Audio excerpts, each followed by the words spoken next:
Behind the gilded gates of Ravenshollow Palace, where centuries of tradition dictate every breath, King Edmund Ashworth made a decision that would shatter his family forever. The woman he loved stood trembling in the moonlit corridor, clutching a letter that would either save their marriage or destroy the monarchy itself. But when the ancient bell tower chimed midnight, revealing the dark secret her family had hidden for decades, Edmund's choice became clear, even if it meant watching his queen's heart break in real time.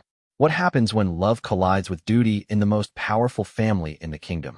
When blood ties become chains, and the price of truth threatens to topple a 1,000-year legacy.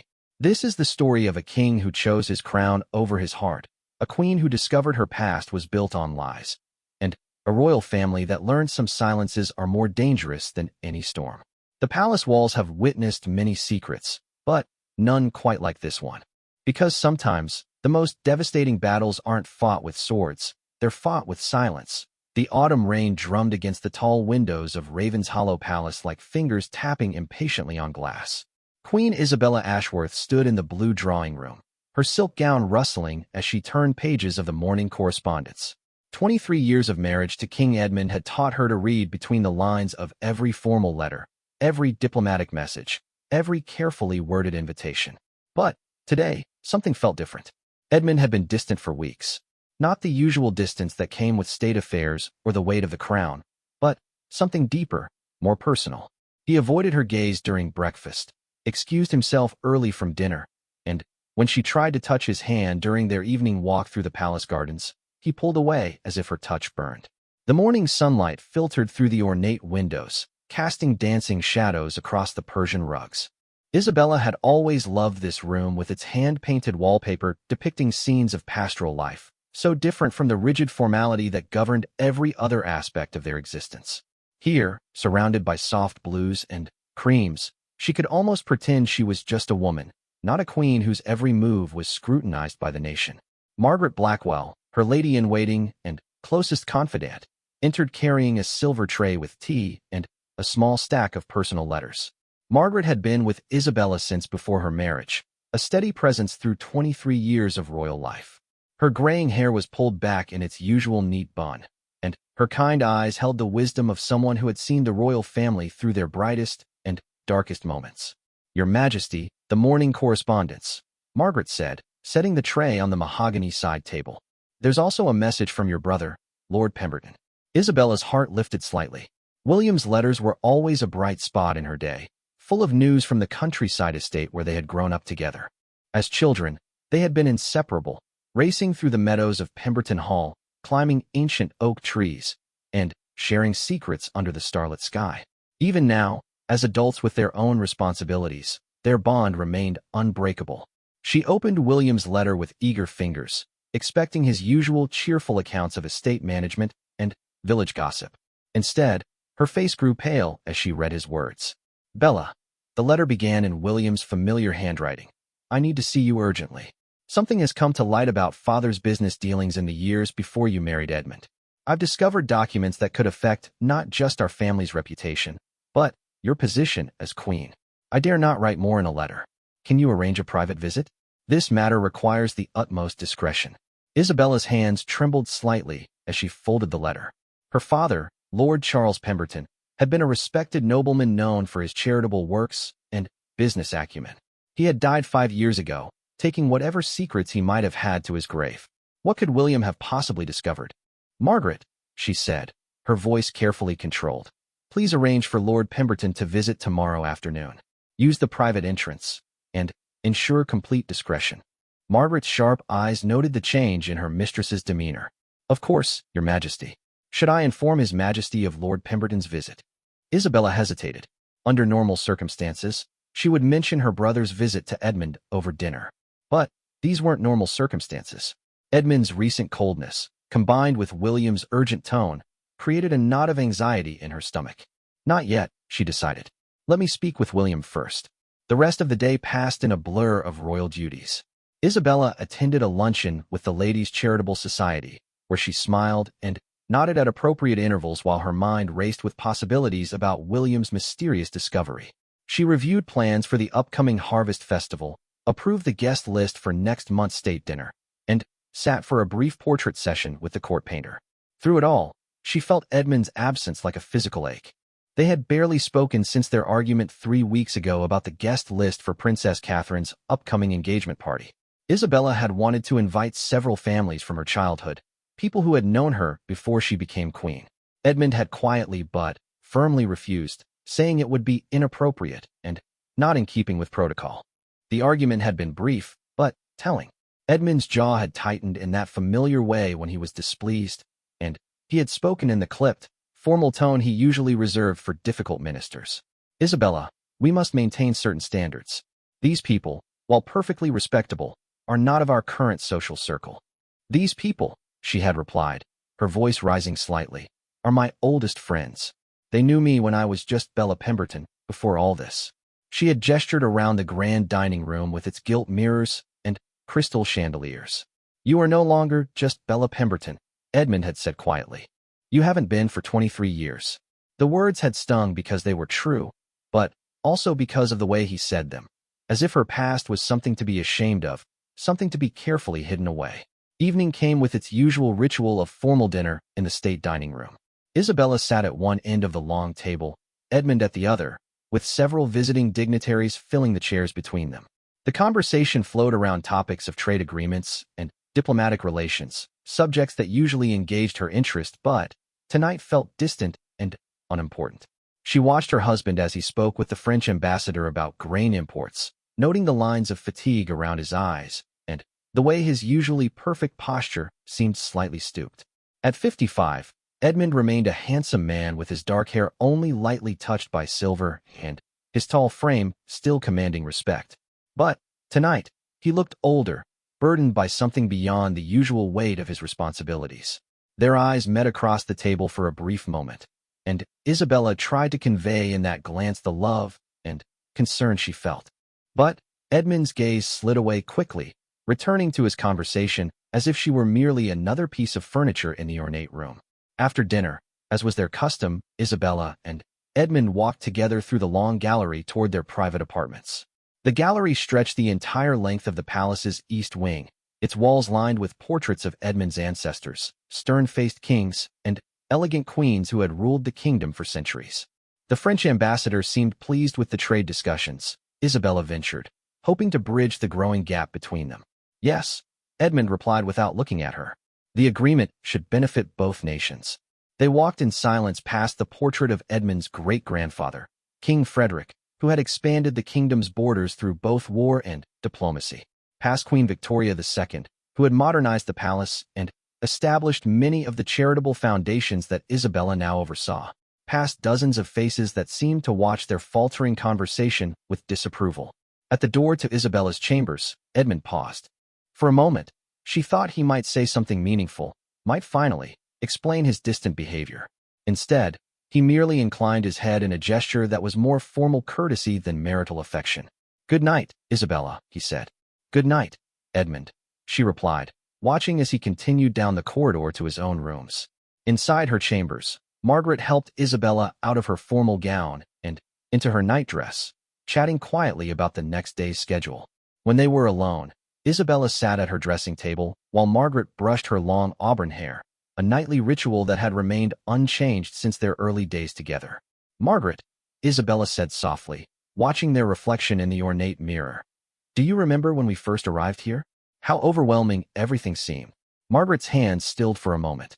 "I remember a brave young woman who was determined to honor her new position while staying true to herself. Sometimes I wonder if I've succeeded in either." Margaret resumed brushing, her touch gentle and soothing. "Your Majesty has brought grace and warmth to this palace. The people love you for your kindness and your dedication to charity work. You've never forgotten where you came from." "But perhaps Edmund wishes I would," Isabella murmured. Margaret said nothing, but her expression in the mirror spoke volumes. She had witnessed the gradual change in the royal marriage, the slow drift from the passionate love story that had captured the nation's heart to the formal politeness that now characterized their interactions. That night, Isabella lay awake in her grand four-poster bed, staring at the ceiling with its intricate moldings and gold leaf details. The palace was never truly quiet. There were always footsteps in distant corridors, the whisper of wind through ancient stones, the soft sounds of night guards making their rounds. But, tonight, the sound seemed amplified in the darkness. She thought about her brother's letter, about Edmund's coldness, about the growing sense that something fundamental was shifting in her carefully ordered world. 23 years ago, she had walked down the aisle of Westminster Cathedral as Lady Isabella Pemberton and emerged as Queen Isabella Ashworth, beloved by the people and deeply in love with her king. The transition had been magical, like stepping into a fairy tale. But fairy tales, she was beginning to understand, were stories that ended happily ever after. They didn't tell you what happened next, when the magic faded and real life began. They didn't prepare you for the slow erosion of intimacy, the weight of protocol, or the way love could become lost in the daily routine of duty and obligation. As the clock in the courtyard chimed midnight, Isabella finally drifted into an uneasy sleep, unaware that in his own chambers, King Edmund sat at his desk with a leather portfolio spread before him. The documents it contained had arrived by special courier that afternoon, and their contents had confirmed his worst fears. He looked at the photographs, the bank statements, the carefully documented timeline that painted a picture he had never wanted to see. His hands shook slightly as he picked up his private telephone and dialed a number he had hoped never to use. "It's Edmund," he said when the call was answered. "We need to meet. Tomorrow, before she sees her brother." The voice on the other end was calm, professional. "Understood, Your Majesty. The arrangements will be made." Edmund hung up the phone and stared at the damning evidence spread across his desk. 23 years of marriage, 23 years of love and partnership, and it might all have been built on a lie. The woman sleeping in the chambers down the hall, the woman he had loved since the moment he first saw her at a charity gala, might not be who he thought she was. Outside his window, the autumn wind picked up, rattling the ancient glass and whistling through the palace walls. Soon, the truth would come out, and nothing would ever be the same again. But, for tonight, he could still pretend that his wife was the innocent woman he had fallen in love with all those years ago, and that their marriage was everything it had appeared to be.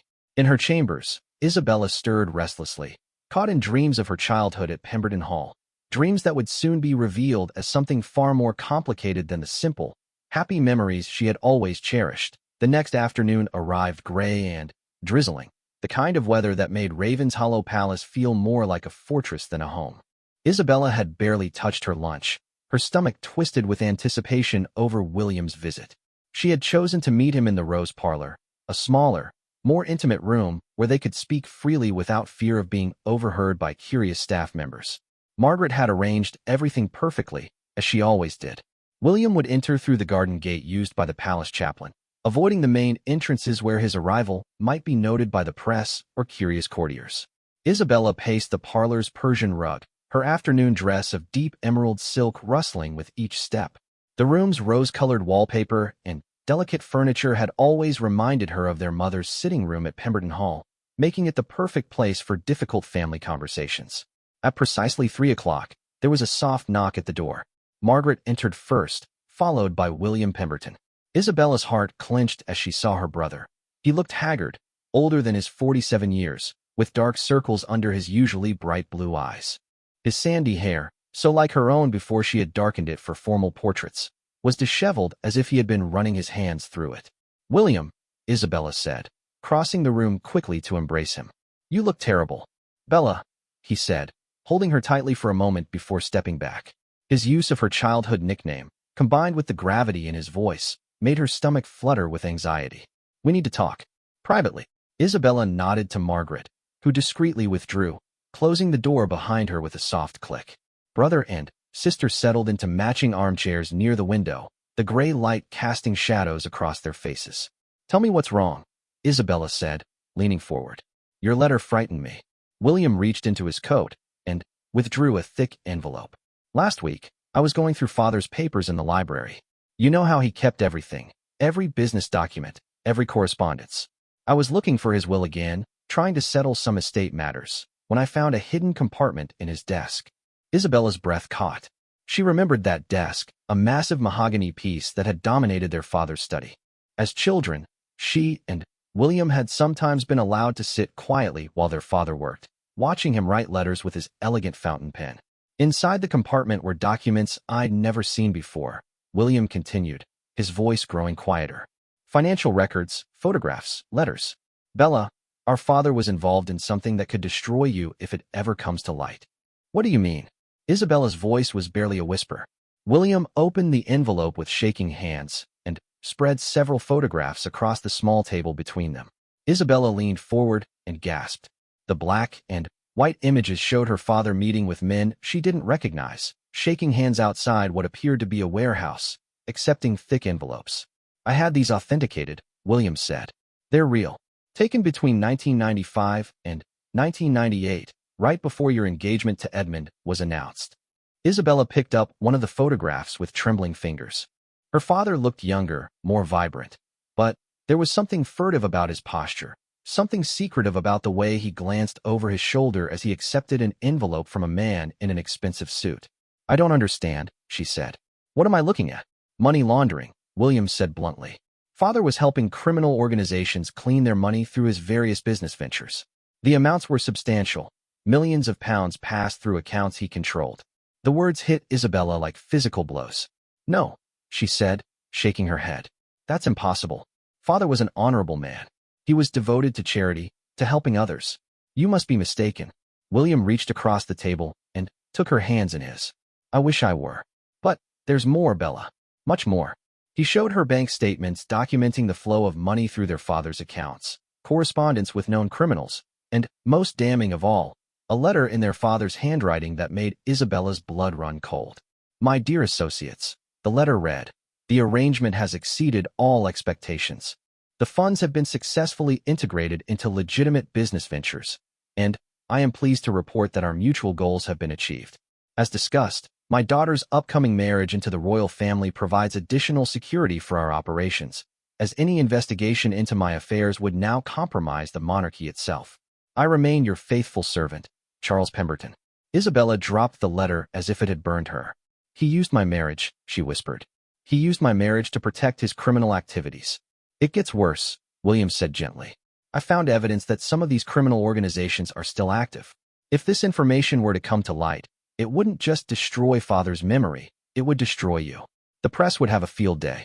Queen's father was criminal would be the headline on every newspaper in the world. Isabella stood abruptly and walked to the window, pressing her palms against the cool glass. The palace gardens stretched out before her, manicured and perfect, just like the life she had built here. But underneath the surface perfection, apparently, lay a foundation of criminal money and corruption. Does anyone else know about this? She asked without turning around. Not yet, William replied. But, Bella, I'm not the only one who might be looking into Father's affairs. There are people, investigators, journalists, who make careers out of digging up this kind of information. It's only a matter of time before someone else finds what I found. Isabella closed her eyes, thinking of Edmund's recent coldness. You don't think Edmund already knows? I don't know, William admitted. But, if he does, it would explain why he's been distant. The palace has resources we could never imagine. If they wanted to investigate your background, they could do it thoroughly and quietly. The thought made Isabella's knees weak. She returned to her chair, trying to process the magnitude of what William had told her. Her entire adult life had been built on her reputation for integrity and charity work. She had founded organizations to help underprivileged children, supported causes that fought against corruption and crime. The irony was devastating. What do we do? She asked. I've been thinking about that, William said. We have a few options. We could try to destroy the evidence, but there's always the risk that copies exist somewhere else. We could come forward with the information ourselves, try to control the narrative. Or what? Or we could try to find out who else knows and deal with them directly. Isabella stared at her brother in shock. What are you suggesting? I'm suggesting that we protect our family, William said firmly. Father made his choices, but we don't have to pay for them for the rest of our lives. You're a good queen, Bella. You've done more for this kingdom in 23 years than many monarchs do in their entire reigns. You deserve to keep the life you've built. But if it's built on criminal money, you didn't know, William interrupted. You were 24 years old when you married Edmund.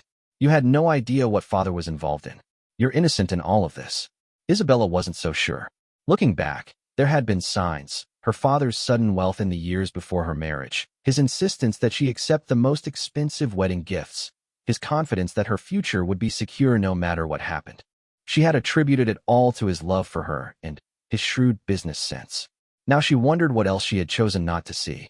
"William," she said slowly, "what exactly are you proposing we do?" Before he could answer, there was a sharp knock at the door. Both siblings froze. No one should be interrupting their private meeting. Margaret had strict instructions to ensure they weren't disturbed. "Come in," Isabella called, her voice carefully composed. To her shock, the door opened to reveal King Edmund himself, flanked by two men she didn't recognize. One in an expensive suit who carried himself like a lawyer, the other in a simple dark jacket who had the alert bearing of a security professional. "Edmund," Isabella said, rising from her chair. "I wasn't expecting you."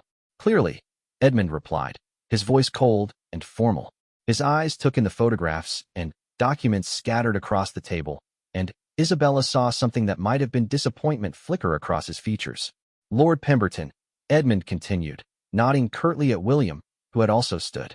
"How convenient that you're here. It saves us the trouble of sending for you." "Your Majesty," William replied, his voice tight with tension. Edmund gestured to the man in the suit. "This is Sir Richard Hawthorne, the palace's chief legal counsel. And this is Agent Morrison from our security services. Gentlemen, I believe you'll find what you're looking for on that table."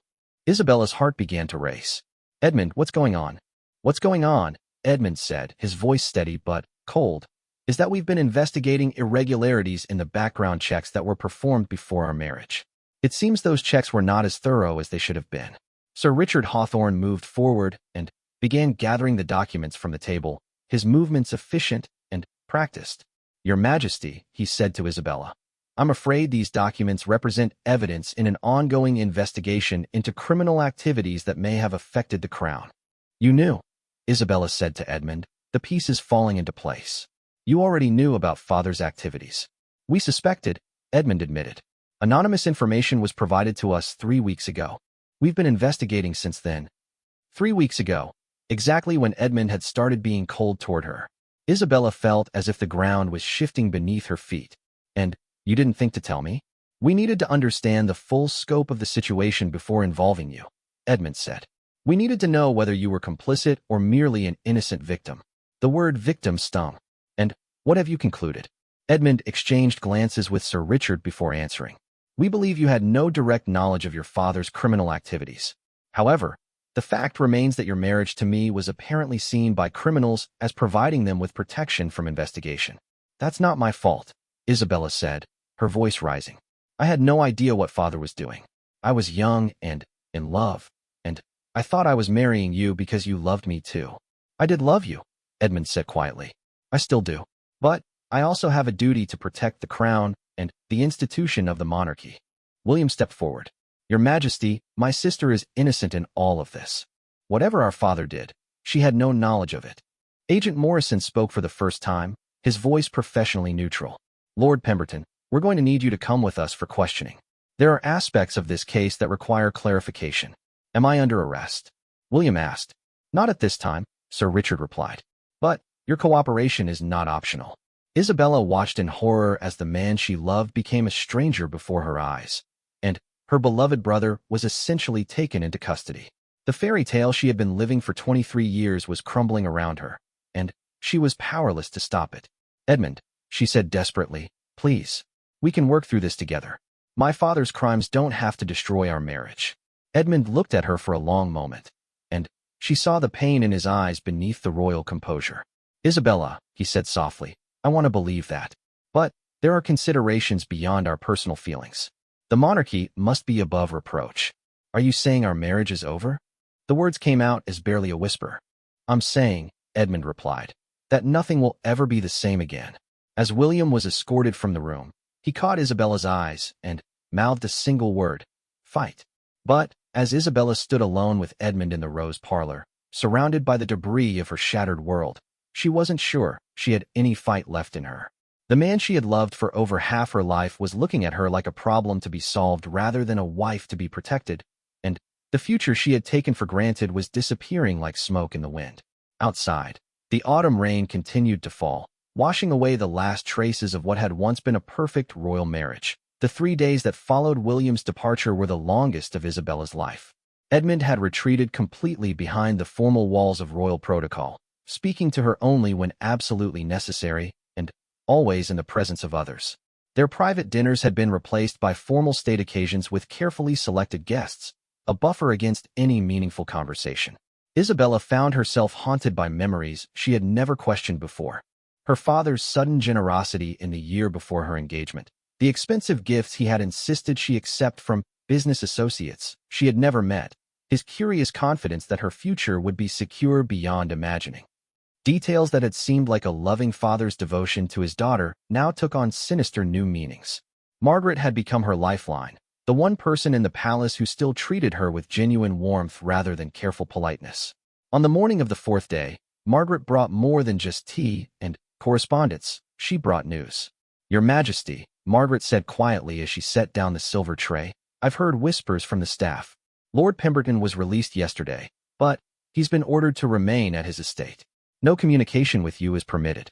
Isabella's hands trembled as she reached for her teacup. "And the investigation?" "Ongoing," Margaret replied carefully. "But there's something else. The king has called for a private meeting with the Archbishop of Canterbury this afternoon." Isabella's blood ran cold. A private meeting with the Archbishop could only mean one thing. Edmund was considering the dissolution of their marriage. In the intricate world of royal protocol, there were procedures for everything, even for removing an inconvenient queen. "How long have I been under surveillance?" Isabella asked, the question that had been troubling her for days. Margaret hesitated before answering. "I believe it began shortly after the anonymous tip 3 weeks ago. Your movements, your correspondence, your visitors, all have been quietly monitored." The betrayal cut deeper than Isabella had thought possible. Not only had Edmund suspected her of complicity in her father's crimes, but he had authorized spying on her. 23 years of marriage, and he had trusted palace security more than his own wife. That afternoon, Isabella made a decision that would have seemed impossible a week earlier. If she was going to fight for her marriage and her position, she needed allies who existed outside the palace walls. She instructed Margaret to arrange a secret meeting with someone who had never failed her, her childhood friend and former lady-in-waiting, Victoria Hartwell. Victoria had left royal service when she married 10 years earlier, but she and Isabella had maintained a careful friendship through discreet correspondence.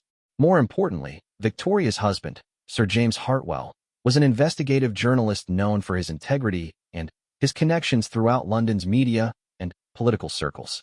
The meeting was arranged for sunset in the palace's most remote location, the old chapel that had been abandoned after the new cathedral was built. Isabella made her way there through the servants' corridors, feeling like a stranger in her own home. Victoria was waiting in the shadows near the altar, her familiar presence a comfort after days of isolation. At 38, she retained the graceful bearing that had made her perfect for royal service. But her blonde hair now carried threads of silver, and her face showed the contentment of a woman who had found love and purpose outside the gilded cage of palace life. "Bella," Victoria said, using the childhood name that now felt like a lifeline to Isabella's true identity. "I came as soon as I received your message. James is waiting outside in case you need him." Isabella quickly explained everything. Her father's criminal activities, the evidence William had discovered, Edmund's cold investigation of her own innocence, and the growing sense that her marriage and position were being systematically dismantled. Victoria listened without interruption, her journalist's training evident in how she processed the information.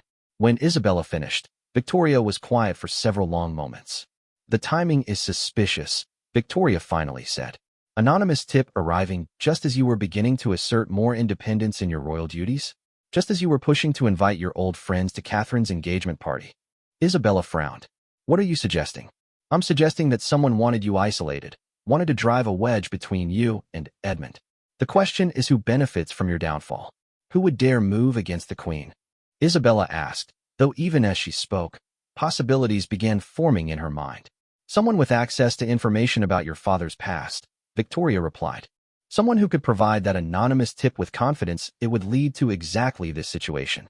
Someone who has been waiting for the right moment to strike." Isabella's breath caught as the pieces began falling into place. "Lady Charlotte Worthington." Victoria nodded grimly. "Edmund's former love interest. The woman everyone expected him to marry before he fell in love with you at that charity gala. Lady Charlotte had been raised from birth to become queen. Beautiful, aristocratic, perfectly trained in royal protocol. She had been devastated when Edmund chose the daughter of a country lord over her. She had married well, becoming the Countess of Worthington. But she had never forgotten her lost crown. She's been circling the palace for years, Isabella said, her mind racing. Offering advice to Edmund on protocol matters, volunteering for royal commissions, positioning herself as the perfect royal advisor. And she would have the connections to discover information about your father, Victoria added. The resources to investigate quietly, and the patience to wait for the perfect moment to use what she learned. But she's married, Isabella protested. Unhappily, Victoria replied. James has heard rumors for years that the Earl of Worthington is more interested in his horses than his wife. And a divorced countess could certainly marry a divorced king, especially if she was seen as saving the monarchy from scandal. The possibility was staggering. Isabella had been so focused on defending herself against accusations of complicity that she had never considered she might be the victim of an elaborate plot to destroy her marriage. What can we do? Isabella asked. James has contacts in the investigative community, Victoria replied. People who know how to trace information, how to follow money trails, how to discover who really provided that anonymous tip to the palace. But you need to understand, Bella, if we're right about this, Charlotte won't go down without a fight. And she has advantages we don't. What advantages? She's been preparing for this moment for 23 years. She knows the palace inside and out. She has allies among the nobility who have never fully accepted you. And, most importantly, she has Edmund's ear. He trusts her advice on matters of royal protocol. Isabella felt a chill of recognition. Over the past few months, Edmund had indeed been consulting Charlotte more frequently about various state functions. He had explained it as seeking guidance from someone with deep understanding of royal tradition. But now Isabella wondered if Charlotte had been slowly poisoning Edmund's mind against his own wife. There's something else, Victoria said quietly. James heard a rumor yesterday that there's going to be an announcement about restructuring the royal household. New positions, new advisors, a general modernization of palace operations. When? Tomorrow morning. Isabella's heart sank. A restructuring of the royal household could easily include removing the Queen's independent staff, limiting her access to information, and essentially placing her under house arrest while maintaining the appearance of normal royal life. I have to confront Edmund tonight, Isabella said, before whatever Charlotte has planned can go into effect. Are you sure that's wise? Victoria asked. If you're wrong about Charlotte's involvement, you'll look paranoid and desperate.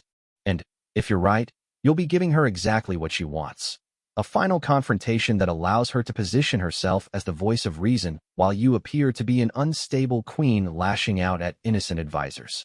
Isabella knew Victoria was right, but she also knew she couldn't remain passive any longer. Then, what do you suggest? Let James start investigating quietly while you maintain your dignity and composure. Don't give Charlotte or anyone else ammunition to use against you. And whatever you do, don't let Edmund see you as a threat to the monarchy. Right now, he still loves you. I could see it in his face at the last state dinner. But love might not be enough if he believes choosing you means destroying the institution he was born to protect. As if summoned by their conversation, the chapel door opened with a loud creak. Both women froze as footsteps echoed across the stone floor. Isabella's heart pounded as she prepared to explain her presence to whatever guard or staff member had discovered them. Instead, Edmund himself stepped into the dim light cast by the stained glass windows. He was alone, dressed simply in dark trousers and a white shirt, looking more like the man she had fallen in love with than the remote king he had become over the past week. Victoria, he said with a slight nod. I should have expected to find you here. Victoria curtsied formally. Your Majesty, I was just leaving.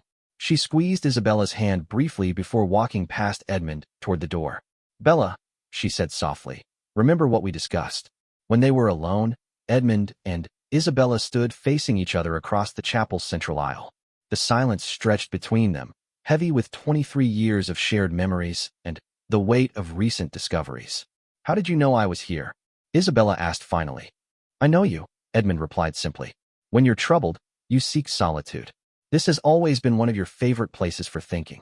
It was true. She had often come to this abandoned chapel when she needed peace, drawn by its history and the sense that here, away from the constant observation of palace life, she could simply be herself. Edmund, she began, we need to talk. I know, he said, moving closer. Isabella, I owe you an apology. The way I've handled this situation, the way I've treated you, it's been unworthy of both a husband and a king. The unexpected apology nearly brought tears to Isabella's eyes. "You were protecting the monarchy," she said. "I understand that." "No," Edmund replied firmly.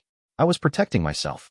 I was so afraid of losing everything that I forgot the most important thing I had to protect was you." "Do you believe I'm innocent?" Isabella asked, the question that had been torturing her for days. "I've always believed you're innocent," Edmund said, reaching for her hands. "But I allowed fear and doubt to cloud my judgment. I let others convince me that the proper course was to investigate you like a suspect rather than support you like a wife." Isabella felt a spark of hope, but Victoria's warnings echoed in her mind. "Others?" she asked carefully. "What others?" Edmund's expression darkened slightly. "Palace advisors. Security personnel. People who convinced me that maintaining distance would protect both you and the crown if the worst-case scenarios proved true." "People like Lady Charlotte?" Isabella asked, watching Edmund's face carefully. Edmund frowned. "Charlotte has been helpful in understanding the protocol implications of this situation, yes. She has experience with difficult royal situations." Isabella's heart sank. Even now, Edmund didn't see Charlotte's manipulation.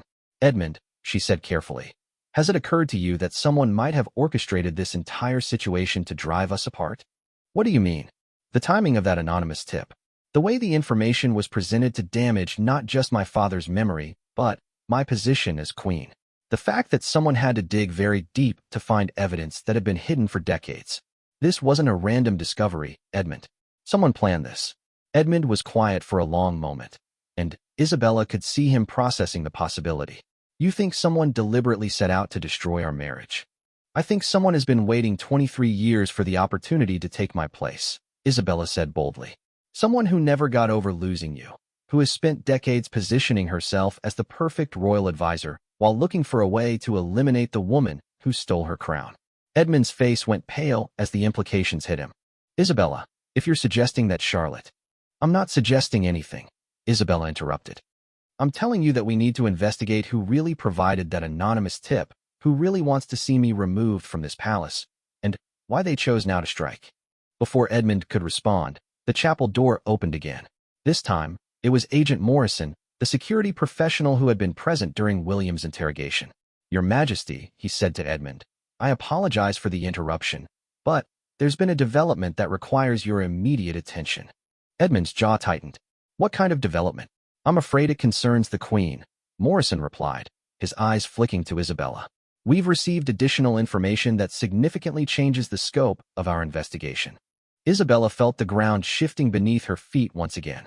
Just when it seemed like she and Edmund might be finding their way back to each other, the forces arrayed against them were making their next move. "What information?" Edmund demanded. "I think it would be best if we discuss this privately, Your Majesty," Morrison said, clearly uncomfortable with Isabella's presence. "No," Edmund said firmly, and Isabella's heart leaped with hope. "My wife and I face this together. Whatever information you have, you can share it with both of us." Morrison hesitated, then nodded reluctantly. "Very well, Your Majesty. We've received evidence suggesting that the Queen's correspondence has been compromised.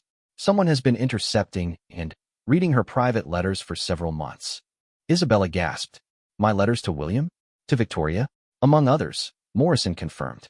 "Whoever is doing this has had access to your private thoughts, your concerns about palace life, your family matters. They've essentially been building a dossier of information that could be used to manipulate situations to their advantage." Edmund's face was grim. "Do we know who's responsible?" "We have suspicions," Morrison replied.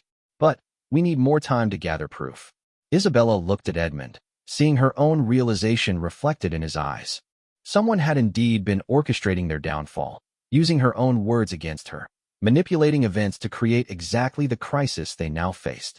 The question was whether they could prove Charlotte's involvement before she made her final move, or whether they were already too late to save their marriage and Isabella's position as queen. Outside the chapel, the evening bells began to chime, marking the end of another day in a week that had changed everything. But, for the first time since this nightmare began, Isabella felt like she wasn't facing it alone. The revelation about intercepted correspondence changed everything.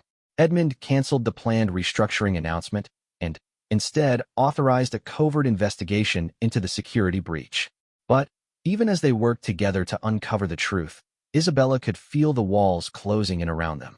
The next morning brought an unexpected visitor to the palace, Detective Inspector Sarah Collins from Scotland Yard's Specialized Crimes Unit. A sharp-faced woman in her early 40s with steel-gray hair and penetrating brown eyes. She had been quietly brought in to investigate the communications breach without alerting anyone who might be involved in the conspiracy. Isabella and Edmund met with Detective Inspector Collins in the King's private study, a room that had been swept for surveillance devices and was considered secure. The morning light streaming through tall windows cast long shadows across the Persian rugs and leather-bound books that had belonged to Edmund's father and grandfather. "Your Majesties," Detective Inspector Collins began, her voice crisp and professional. "I've spent the past 18 hours reviewing the evidence of the communications breach. What I've found is deeply troubling."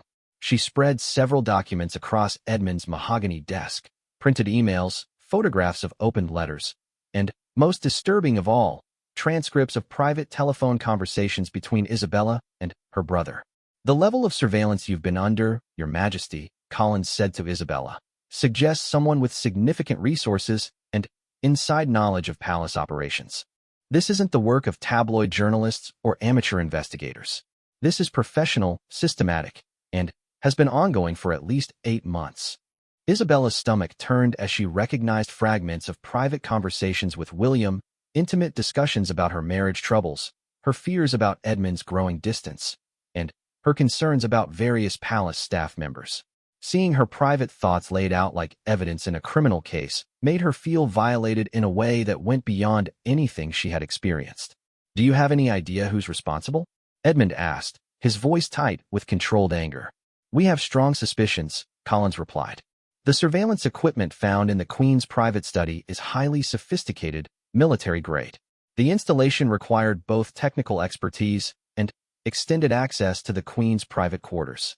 Edmund frowned. "Who has that kind of access?" "That's what makes this case so complex," Collins said. "The list of people with unrestricted access to the Queen's private areas is very short. It includes immediate family members, personal staff who have been with the royal household for years, and a few trusted advisors." Isabella felt a chill of realization. "Lady Charlotte has been advising on protocol for several private functions in my quarters over the past 6 months, she said slowly. "The Christmas reception, the spring garden party planning, the arrangements for Catherine's engagement celebration." Collins nodded. "Lady Charlotte Worthington is indeed among our primary suspects. Her access, her technical resources through her husband's military connections, and, most importantly, her motive all align with the evidence we've gathered." Edmund looked stricken. "I gave her that access," he said. "I trusted her expertise on royal protocol." "Sir," Collins said gently, "Lady Charlotte is extremely intelligent and has been planning this for a very long time. She cultivated your trust carefully, always positioning herself as helpful and knowledgeable, never overreaching in a way that would raise suspicions." "What exactly has she been planning?" Isabella asked, dreading the answer. Collins reached for another folder. "Based on the pattern of surveillance and the timing of recent events, we believe Lady Charlotte has been building toward a specific endgame. The anonymous tip about your father's criminal activities was just the opening move." She showed them a timeline that made Isabella's blood run cold. Charlotte's increased presence at palace functions, coinciding with periods when surveillance equipment was likely installed. Private meetings with influential members of parliament and religious leaders, positioned as social visits, but occurring at suspiciously strategic times. "We believe she's been preparing public opinion for your eventual removal," Collins continued. "Subtle suggestions to key influencers that your background might not be suitable for a modern monarchy, that perhaps the institution would benefit from fresh leadership." "Fresh leadership," Edmund repeated grimly, meaning herself. "The plan appears to be quite elegant from her perspective," Collins said. "Create a scandal around your marriage, position herself as the voice of reason and tradition during the crisis, and then emerge as the obvious solution when the dust settles." Isabella stood and walked to the window, looking out at the palace grounds where tourists gathered daily to catch glimpses of royal life. The irony wasn't lost on her. While people dreamed of fairy tale romance and perfect royal marriages, the reality inside these walls was becoming a nightmare of manipulation and betrayal. "How close is she to succeeding?" Isabella asked without turning around. "Closer than we'd like," Collins admitted. "She's scheduled to meet with the Archbishop of Canterbury this afternoon, a meeting arranged before we uncovered the surveillance. She's also requested private audiences with the Prime Minister and the leader of the opposition. Edmund's voice was deadly quiet. She's moving to formalize her position before we can stop her. There's more, Collins said reluctantly. We intercepted communication suggesting that she's prepared to release additional damaging information about your family, Your Majesty, if you resist her agenda. What additional information? Isabella demanded, turning back to face the detective. Details about your brother's financial difficulties, suggestions that he may have been complicit in your father's activities, photographs that could be interpreted as evidence of ongoing criminal connections. Isabella sank into her chair, overwhelmed by the scope of Charlotte's machinations. She's going to destroy my entire family. Edmund reached for Isabella's hand. Not if we stop her first. Collins leaned forward. There is a way, but it requires decisive action and perfect timing. Lady Charlotte believes she's operating undetected.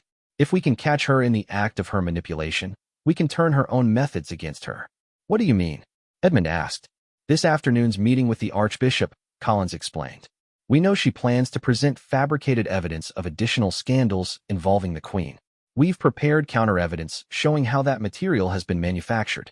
If we can record her attempting to deceive a senior church official, we'll have grounds for criminal charges. Isabella felt a spark of hope, but also deep concern. What about the legitimate evidence of my father's activities? That's still real, still damaging. Your father's crimes don't reflect on you, Collins said firmly. But, more importantly, we've discovered that some of the evidence against him may have been enhanced or fabricated as well. Lady Charlotte didn't just exploit existing scandals, she created them. Edmund's face darkened with rage.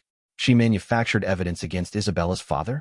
We believe she found genuine minor irregularities in his business dealings and embellished them into something much more serious, Collins confirmed. The photographs, the bank statements, even some of the correspondence may have been doctored or taken out of context. Isabella felt as if the world was spinning around her. So my father might not have been a criminal after all. He may have made some poor business decisions, but the major criminal activity? That appears to have been largely fabricated to support Lady Charlotte's agenda. The relief was overwhelming, but so was the anger.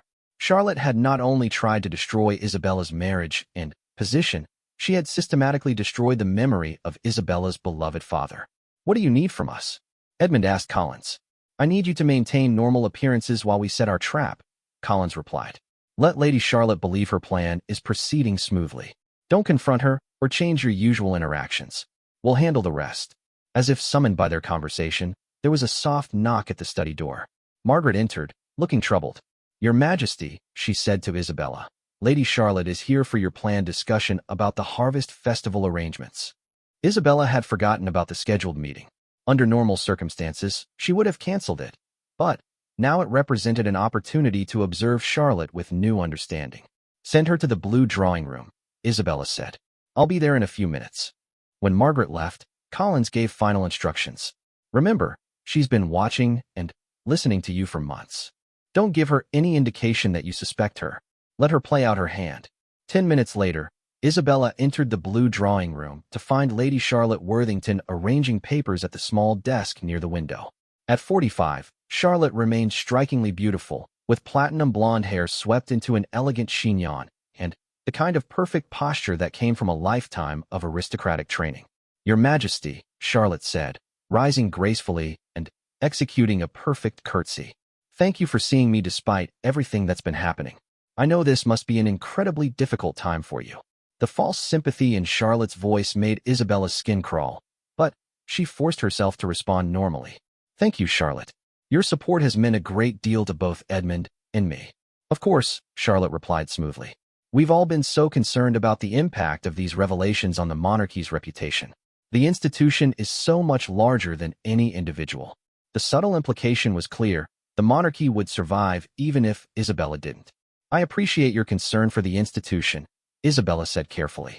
Charlotte opened her folder with practiced efficiency. I've been thinking about the Harvest Festival arrangements, and I wonder if perhaps a more subdued celebration might be appropriate this year, given the circumstances. What circumstances? Isabella asked, though she knew exactly what Charlotte meant. Well, Charlotte said with apparent reluctance, the ongoing investigation into your family's background. The questions that have been raised about the integrity of your position. It might be wise to avoid events that could be seen as celebrating when the monarchy is under scrutiny. Isabella felt her anger rise, but kept her voice level. I hadn't realized there were questions about the integrity of my position. Oh, my dear, Charlotte said with false concern. Surely you've heard the whispers. Parliament, the church hierarchy, even some of the international diplomatic community. Everyone is watching to see how this situation will be resolved. And how do you think it should be resolved? Isabella asked directly. Charlotte paused, as if choosing her words carefully. I think the monarchy has always been strongest when it places duty above personal considerations. Sometimes sacrifices must be made for the greater good. What kind of sacrifices? Whatever sacrifices are necessary to preserve the institution, Charlotte replied. History will remember those who put the crown before their own interests. Isabella realized she was witnessing a masterclass in manipulation. Charlotte was suggesting Isabella should sacrifice herself while making it sound like noble duty rather than political assassination. I see, Isabella said. And I suppose you have ideas about how such sacrifices might be best managed? Actually, Charlotte said, her eyes lighting up with apparent helpfulness, I've been discussing exactly that with several key figures. The Archbishop, for instance, has been very thoughtful about the spiritual implications of these revelations. The spiritual implications? The sacred nature of royal marriage, the importance of absolute integrity in those who represent the Church's values. He's been quite clear that any compromise in these areas could affect the Church's relationship with the crown. Isabella felt sick. Charlotte was systematically destroying her support base while positioning herself as the helpful advisor managing the crisis. That's very concerning, Isabella said. It is, Charlotte agreed. But I want you to know that whatever happens, you'll always have friends who remember your many contributions to royal life. A quiet retirement, perhaps somewhere lovely like the countryside, might actually be a blessing after all these years of public scrutiny. The casual dismissal of 23 years of royal service was breathtaking in its audacity. Charlotte was essentially offering Isabella early retirement, as if it were a generous gift rather than a forced abdication. How thoughtful of you to consider my future happiness, Isabella said, fighting to keep the sarcasm out of her voice. Of course, Charlotte replied. After all, we've both experienced the challenges of royal life. We understand what it costs and what it demands. The reference to Charlotte's own brief experience as Edmund's potential bride was subtle but clear. She was reminding Isabella that she, too, had sacrificed for the crown, and now it was Isabella's turn. Their conversation was interrupted by another knock at the door. Edmund entered, and Isabella watched Charlotte's entire demeanor shift. Her posture became more deferential, her voice softer, her expression more sympathetic. Your Majesty, Charlotte said to Edmund, I was just discussing with the Queen some modifications to the Harvest Festival arrangements. Given current circumstances, we thought a more modest celebration might be appropriate. Edmund's eyes met Isabella's across the room, and she saw that he recognized exactly what was happening. Charlotte was trying to manipulate him just as she had been manipulating the situation for months. Actually, Edmund said, his voice carrying the full weight of royal authority, I think this year's Harvest Festival should be our most magnificent yet. A celebration of the monarchy's strength and continuity, regardless of any temporary challenges we might face. Charlotte's composure faltered for just a moment, but she recovered quickly. Of course, Your Majesty, if you feel that's the best approach. I do, Edmund said firmly. And I think it's time we moved forward with confidence rather than allowing ourselves to be guided by fear or external pressures. The message was clear, and from Charlotte's expression, Isabella could see that it had been received. Edmund was no longer the malleable king she had been carefully manipulating. He was making his own decisions about his wife and his marriage. Naturally, Charlotte said, gathering her papers with slightly less composure than usual. I'll adjust the arrangements accordingly. After Charlotte left, Edmund turned to Isabella. How did I ever trust her? He asked quietly. She's very skilled at being exactly what people need her to be, Isabella replied, until they're no longer useful to her. This ends today, Edmund said with quiet determination. Whatever it takes, we stop her before she can do any more damage. Isabella nodded, feeling stronger than she had in weeks. The woman who had tried to destroy her marriage had underestimated the power of truth and the strength of love that had survived 23 years of challenges. But even as relief flooded through her, Isabella knew the final confrontation was still ahead. Charlotte wouldn't go quietly, and the evidence Detective Inspector Collins was gathering would need to be ironclad to prevent Charlotte from finding another way to strike. The afternoon's meeting with the Archbishop would determine whether justice prevailed or whether Charlotte's carefully laid plans would finally succeed. Everything Isabella had worked for, everything she and Edmund had built together, hung in the balance. The Archbishop's study at Lambeth Palace had witnessed many moments of crisis in its centuries of existence, but few as carefully orchestrated as the trap being set for Lady Charlotte Worthington. Detective Inspector Collins had worked through the night to ensure every detail was perfect: hidden recording equipment, carefully placed witnesses, and, most importantly, irrefutable counter-evidence that would expose Charlotte's deceptions. Isabella and Edmund waited in the palace library, neither able to focus on anything except the upcoming confrontation. The morning newspapers lay scattered across the reading table, their headlines blissfully ignorant of the drama unfolding behind palace walls. Royal couple announces harvest festival plans, read one. Queen's charity work continues despite family challenges, proclaimed another. Strange to think that by evening, those headlines might be completely different, Isabella murmured, staring at her own photograph smiling back from the society pages. Edmund closed the book he had been pretending to read. Isabella, whatever happens this afternoon, I want you to know that I'm ashamed of how I've handled this situation. My duty was to protect you, not investigate you like a suspect. You were trying to protect the monarchy, Isabella replied. I understand that. No, Edmund said firmly. I was scared. Scared of losing the crown, scared of scandal, scared of having to choose between duty and love. I let that fear make me weak when I should have been strong for you. Before Isabella could respond, Margaret entered with a message from Detective Inspector Collins. The trap was set. Charlotte had arrived at Lambeth Palace precisely on time, carrying a briefcase full of what she believed to be damning evidence against the royal family. At Lambeth Palace, Archbishop Michael Thornton sat behind his ancient oak desk, the weight of his ceremonial robes matching the gravity of the moment. A man in his 70s with kind eyes and silver hair, he had officiated at Edmund and Isabella's wedding 23 years earlier. Today, he was helping to save their marriage. Detective Inspector Collins had briefed him thoroughly on Charlotte's methods and motivations. The Archbishop understood his role, to appear receptive to Charlotte's information while carefully drawing out her deceptions on the recording devices hidden throughout the room. Lady Charlotte entered the study with her usual grace, but there was an energy about her that the Archbishop found unsettling. She carried herself like a woman on the verge of achieving a long-sought victory. Your Grace, Charlotte said, executing a perfect curtsy. Thank you for agreeing to see me on such short notice. I know how busy you must be. Lady Charlotte, the Archbishop replied warmly. Please sit down. I understand you have concerns about the current situation facing the royal family. I do, Charlotte said, settling into the leather chair across from his desk. Deep concerns about the spiritual implications of recent revelations. She opened her briefcase with practiced efficiency, removing folders of documents that she had spent weeks preparing. The Archbishop noted how carefully she had organized everything, as if she had rehearsed this presentation many times. Your Grace, Charlotte began, I fear that the true extent of the scandal surrounding Queen Isabella's family has not been fully revealed. What I'm about to show you goes far beyond the criminal activities of her father. She spread photographs across the Archbishop's desk. Images that purported to show Isabella meeting with known criminals, accepting payments, and participating in activities that would be completely incompatible with her role as queen. The Archbishop studied the photographs carefully, his expression growing more troubled with each image. These are very serious allegations, Lady Charlotte. How did you come by this evidence? I've been conducting my own investigation, Charlotte replied smoothly. As someone who cares deeply about the integrity of the monarchy, I felt I had a duty to uncover the truth. And what truth is that? Charlotte leaned forward, her voice dropping to a conspiratorial whisper. The truth is that Isabella has been complicit in her family's criminal activities from the beginning. Her marriage to the king was never about love. It was about providing protection for an ongoing criminal enterprise. The Archbishop's face remained carefully neutral, but internally he was amazed by the audacity of Charlotte's lies. That would indeed be a devastating revelation.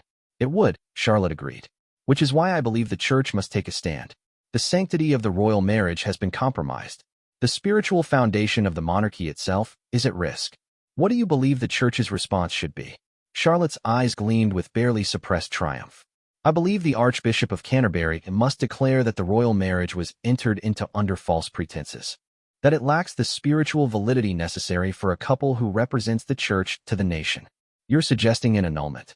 I'm suggesting that the church has a responsibility to uphold its own values, even when doing so requires difficult decisions about the royal family. The archbishop was quiet for a long moment, appearing to wrestle with the implications of Charlotte's request. In reality, he was giving Detective Inspector Collins' surveillance team time to ensure they had captured every word of Charlotte's treasonous suggestions. "Lady Charlotte," he said finally, "these are grave accusations. Before the church could consider any action, we would need absolute proof of Queen Isabella's complicity."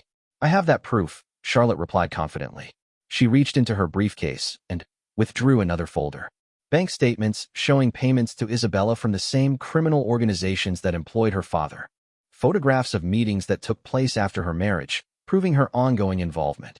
As she spread these new documents across the desk, Detective Inspector Collins and 2 other officers entered the study from a concealed door behind the Archbishop's bookshelf. "Lady Charlotte Worthington," Collins said formally, "you are under arrest for conspiracy to commit treason, fabrication of evidence, and attempted subversion of the monarchy." Charlotte's face went white as she realized she had walked directly into a trap. "This is ridiculous," she said, trying to maintain her composure. "I was merely sharing information with His Grace about threats to the church's interests." "Information you manufactured," Collins replied, approaching the desk to examine the documents Charlotte had brought. "Every piece of evidence you've presented today has been fabricated. The photographs are composite images created using modern digital manipulation. The bank statements are forgeries. The entire case you've built against Queen Isabella is fiction." "That's impossible," Charlotte said, but her voice lacked conviction. Collins picked up one of the photographs Charlotte had claimed showed Isabella meeting with criminals.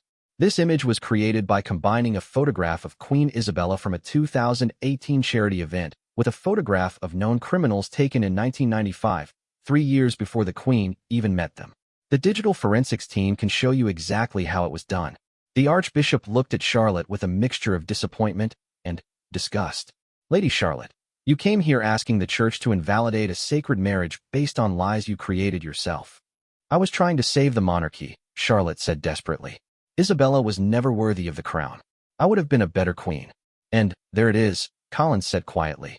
"The real motive." Charlotte's composure finally cracked completely. "She stole everything that should have been mine," she said, her voice rising. "Edmund loved me first. We were perfect together. But she charmed him with her false innocence and her common background that made him feel noble and romantic. So you decided to destroy her," Collins stated. "I decided to reveal the truth about who she really was," Charlotte insisted. "Her father was involved in questionable business dealings. I simply enhanced the evidence to show the full scope of the corruption. You fabricated evidence of major crimes that never occurred." Charlotte stood abruptly, her aristocratic mask slipping entirely. The crimes didn't matter. What mattered was removing someone who never deserved to wear the crown. Someone who has spent 23 years playing at being queen when she should have remained the country nobody she always was. The Archbishop shook his head sadly. "Lady Charlotte, you have attempted to use the church as an instrument in your personal vendetta. You have lied to a representative of God and asked him to destroy a marriage based on falsehoods. There is no justification for such actions." As Collins led Charlotte away, she made one final attempt at manipulation. "You're making a mistake," she called back to the Archbishop. "Isabella will never be the queen you need. She doesn't have the breeding, the training, the natural authority. When this all comes out, when people see what you've protected, you'll regret this moment." "The only thing I regret," the Archbishop replied quietly, "is that I didn't see through your deceptions sooner." 3 hours later, Isabella and Edmund sat in the same study where their crisis had begun, listening as Detective Inspector Collins provided a full briefing on Charlotte's arrest and the evidence that had been gathered. "The surveillance equipment in your private chambers has been removed," Collins reported. "We've also recovered Charlotte's complete files, including her plans for manipulating public opinion and her communications with various media contacts who were prepared to publish damaging stories about you." Isabella shook her head in amazement. She really planned every detail. For years, Collins confirmed. She cultivated relationships with journalists, politicians, and religious leaders specifically to use them against you when the moment was right. The anonymous tip about your father was just the beginning. Edmund looked exhausted, but relieved. "What happens now?" "Lady Charlotte will face charges for conspiracy, treason, and fraud," Collins replied. "The evidence of her crimes is overwhelming. More importantly, We have clear proof that the major allegations against your family were fabricated. What about my father's actual business dealings? Isabella asked. Were there really no irregularities? Collins consulted her notes. Your father made some investments that, in hindsight, were unwise. He trusted people he shouldn't have trusted and lost money as a result. But there's no evidence of criminal activity on his part. Lady Charlotte found his financial difficulties and transformed them into a narrative of major criminal involvement. Isabella felt a profound sense of relief. Her father's memory could be restored, her family's reputation salvaged, and, most importantly, her marriage could survive. There will need to be a public explanation, Edmund said. The nation has a right to know what happened. We'll release a statement explaining that Queen Isabella was the victim of a conspiracy designed to destabilize the monarchy, Collins replied. Lady Charlotte's arrest and the evidence of her deceptions should satisfy public curiosity while protecting the dignity of the crown. That evening, Isabella and Edmund walked together through the palace gardens for the first time in weeks. The autumn air was crisp and clean, and the setting sun cast a golden glow over the carefully maintained grounds. I owe you an apology that goes far beyond words, Edmund said as they paused beside the rose garden that had always been Isabella's favorite spot. We both made mistakes, Isabella replied. I should have trusted you enough to share my fears about the growing distance between us. Maybe if we had talked more openly, we might have recognized Charlotte's manipulations sooner. Edmund took her hands, the gesture that had been missing from their relationship for too long. Isabella, for 23 years you've been the best queen this nation could have asked for. You've brought grace, compassion, and genuine care for people to this role. Charlotte was right about one thing. You didn't have the traditional breeding or training for this position. But that's exactly what made you extraordinary at it. Isabella felt tears prick her eyes. I love you, Edmund. I always have. Even when I thought I might lose you. Even when you seemed like a stranger, I never stopped loving you. And I never stopped loving you, Edmund replied. But I nearly let fear and duty convince me to throw away the best thing in my life. They stood together in the garden as the first stars appeared in the darkening sky. Two people who had learned that love alone wasn't always enough to sustain a marriage, but that love combined with trust, honesty, and the courage to fight for each other could overcome even the most elaborate schemes against them. 6 months later, the harvest festival that Charlotte had wanted to cancel became the most joyous celebration the kingdom had seen in years. Isabella stood on the palace balcony beside Edmund, waving to the crowds that had gathered to show their support for a royal couple who had weathered the storm and emerged stronger. Lady Charlotte Worthington was serving a 15-year sentence for her crimes, her own marriage having ended in a swift and very public divorce when the full extent of her deceptions came to light. The Earl of Worthington had been as shocked as anyone to discover his wife's true nature. William had returned to court, cleared of any wrongdoing and grateful to have his sister's reputation restored. The evidence of their father's innocence had allowed the family to grieve properly and remember him as the honorable man he had actually been. But, perhaps most importantly, Isabella and Edmund had found their way back to each other, not as the young couple who had fallen in love at a charity gala, but as mature partners who understood that a strong marriage required constant nurturing, absolute honesty, and the willingness to choose each other again and again, even when the world seemed determined to tear them apart. As the festival celebrations continued into the evening, Isabella reflected on the lesson she had learned, that sometimes the greatest threats to love come not from outside forces, but from the doubts and fears we allow to take root in our own hearts. Defeating external enemies was often easier than defeating the internal voices that whispered we weren't worthy of the love we had found. But when two people chose to fight those battles together, when they refused to let fear or manipulation divide them, they could build something stronger than any fairy tale, a real, lasting love that could survive anything the world might throw against it. The palace bells rang out across the kingdom that night, celebrating not just the harvest, but the triumph of truth over deception, love over manipulation, and trust over fear. And, in the royal chambers, for the first time in months, the king and queen fell asleep in each other's arms, finally, at peace with the knowledge that their love had survived its greatest test.